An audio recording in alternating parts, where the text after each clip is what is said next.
One of the hardest things about learning the violin is knowing where to place your fingers. Since we don't have frets, you have to learn finger patterns, but those patterns seem to change a lot. Sometimes your second finger is high, right next to your third finger, but sometimes it's low, right next to your first finger. Sometimes the third finger is high, or sometimes your first finger is low. This can be very frustrating and confusing. But there is a method to this madness because all scales follow the same few patterns. And once you understand those patterns, everything will make much more sense and you'll be able to play more in tune. First, let's just make sure we understand the notes in the musical alphabet. There are 7 notes in the musical alphabet: A, B, C, D, E, F, and G.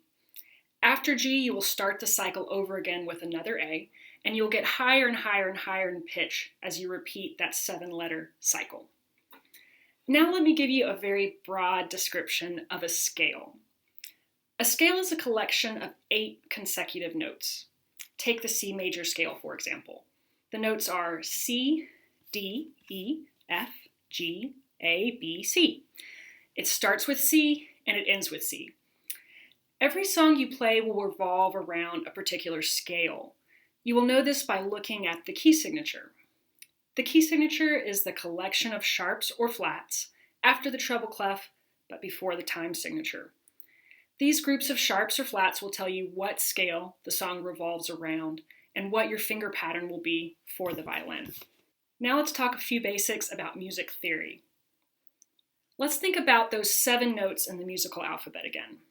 A, B, C, D, E, F, and G. Think of going from one note to the next as taking a large step. That large step is called a whole step.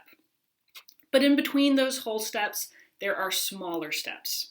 For instance, if we go halfway in between A and B, we find another note called A sharp. The step from A to A sharp is the smallest step you can take in music. It's called a half step. If you also go from A sharp to B, that is also a half step. So if it's a half step from A to A sharp and another half step from A sharp to B, then the step from A to B is a whole step. It's comprised of 2 half steps. This is very important in violin because half steps occur when our fingers are touching. Understanding half steps is crucial to being able to play in tune, which I'll show you in detail as you progress throughout the course. I want you to hear the difference between a half step and a whole step. Whole steps sound happier and half steps sound more dissonant. Here's a whole step, A to B. And here's a half step, A to A sharp. Again, A to B, and A to A sharp. This pattern for having a sharp or a flat note in between all the notes in the musical alphabet works the same for almost every note. There's almost always a sharp or a flat note in between every note in the musical alphabet. But there are 2 exceptions to this rule. Between the notes B and C, there are no half steps. You can't have a B sharp or a C flat because B and C are already a half step apart. They're as close as they possibly can be. You can't fit another pitch in between B and C. The other place where this occurs is between E and F. E and F are also half steps apart.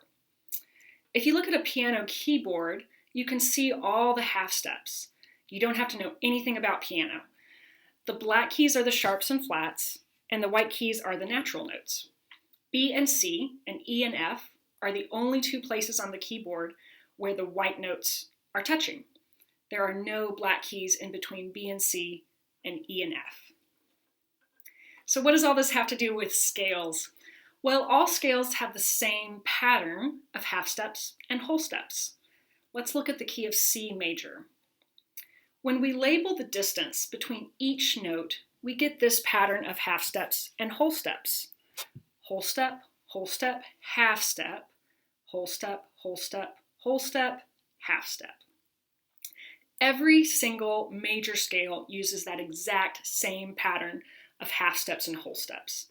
The only thing that changes is what note you're starting on. That's why you have these seemingly random collections of sharps or flats in scales. Now, you don't have to memorize that pattern. The important thing to remember is that there are 2 half-step pairs for every single scale. Let's look at the key of G major. If we start on G and follow that scale pattern, we would get G, A, B, C, D, E, F sharp, G. We end up with an F sharp instead of an F natural because we have to have a half step right there at the end of the scale. This is why the key of G has 1 sharp and why that sharp is F sharp. Notice that for every scale, there are 2 half-step pairs.